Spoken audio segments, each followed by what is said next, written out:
ലോകമൊരു യുദ്ധമുഖത്തേക്കാണ് പോകുന്നതെന്ന് സംശയം ജനിപ്പിച്ചുകൊണ്ടാണ് ഇപ്പോൾ അടിക്കടി വരുന്ന പ്രസ്താവനകൾ. റഷ്യയുമായി വ്യാപാര ബന്ധം തുടർന്നാൽ ഇന്ത്യ, ചൈന, ബ്രസീൽ തുടങ്ങിയ രാജ്യങ്ങൾ കനത്ത വില നൽകേണ്ടി വരുമെന്ന് നാറ്റോയുടെ മേധാവി മാർക്ക് റുട്ടെ പറഞ്ഞിരുന്നു. ഈ മാർക്ക് റുട്ടെയാണ് കുറച്ച് ദിവസങ്ങൾക്ക് മുമ്പ് നാറ്റോ രാജ്യങ്ങൾ മൂന്നാം ലോക മഹായുദ്ധത്തിന് ഒരുങ്ങണമെന്നും ഏത് നിമിഷവും അത് സംഭവിക്കുമെന്നും പറഞ്ഞത്.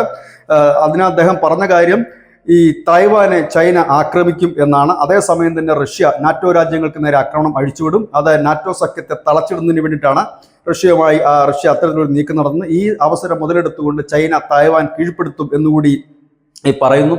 ഏതായാലും ഇങ്ങനെ സംഘർഷഭരിതമായ അന്തരീക്ഷത്തിലാണ് ഇപ്പോൾ നാറ്റോ മേധാവി ഒരു മുന്നറിയിപ്പുമായി ഇന്ത്യ, ചൈന, ബ്രസീൽ തുടങ്ങിയ രാജ്യങ്ങൾക്ക് എത്തിയിരിക്കുന്നത്. അതിൽ പറയുന്ന കാര്യങ്ങൾ ഇങ്ങനെയാണ്: നിങ്ങൾ ബീജിങ്ങിലോ ദില്ലിയിലോ ബ്രസീലിലോ താമസിക്കുന്നവരാണെങ്കിലോ അവയുടെ ഭരണാധികാരികളാണെങ്കിലോ സൂക്ഷിക്കണം, നിങ്ങൾ വലിയ വില നൽകേണ്ടി വരുമെന്ന്. കഴിഞ്ഞ ദിവസം ഡൊണാൾഡ് ട്രംപ് പറഞ്ഞത് താൻ പുട്ടിന് 50 ദിവസം നൽകിയിട്ടുണ്ട്, അതിനകം യുദ്ധം തീർത്തില്ല എന്നുണ്ടെങ്കിൽ ഞങ്ങൾ 100% നികുതി റഷ്യയിൽ നിന്നും എണ്ണയും മറ്റും വാങ്ങുന്ന രാജ്യങ്ങൾക്ക് ചുമത്തും എന്നാണ് പറഞ്ഞിരിക്കുന്നത്.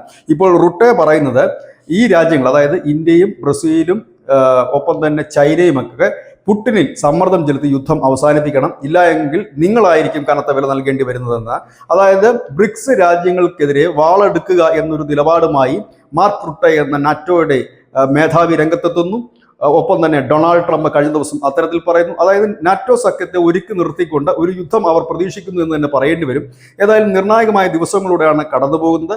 നാറ്റോയുടെ ഭീഷണിയോ ഇല്ലെങ്കിൽ ട്രംപിന്റെ ഭീഷണിയോ തങ്ങൾ വകവെക്കുന്നില്ല എന്ന് റഷ്യ വ്യക്തമാക്കുകയും ആക്രമണം കനത്ത രീതിയിലാക്കുകയും ചെയ്തിരിക്കുന്നു. ഏതായാലും പുടിൻ പിന്നാക്കം പോകില്ല എന്ന് ഏറെക്കുറെ ഉറപ്പായിരിക്കുന്ന ഈ സാഹചര്യത്തിൽ ഇനി എന്തും സംഭവിക്കാം. ന്യൂസ് ഡെസ്ക് മുസ്ലിം മലയാളം.